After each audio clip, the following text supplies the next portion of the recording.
Ya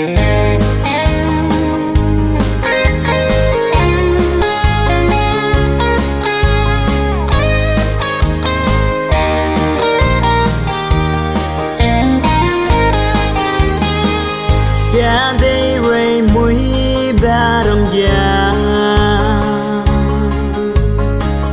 mà đã nắng hăng da luôn mặc giá an nguy hà mũi bung già ya xio bên lung suy na bung lu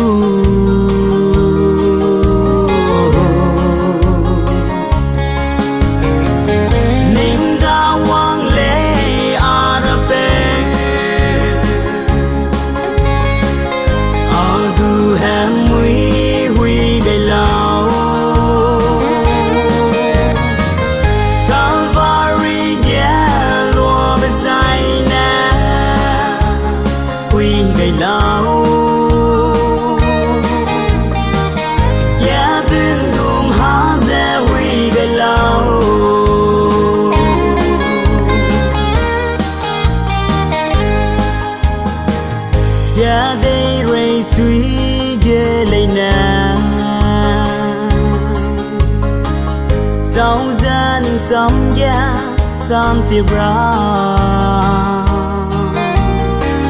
alung haru balina open with ballet na tây lu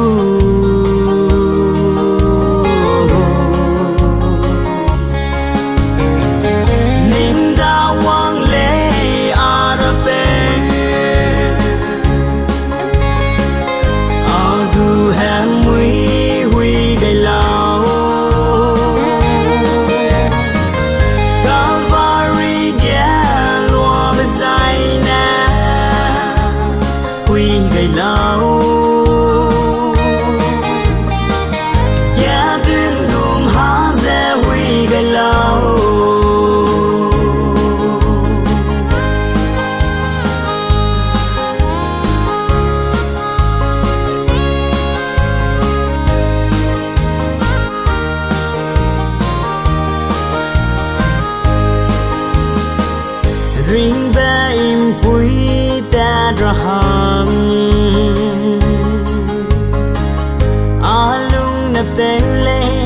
ya gai lâu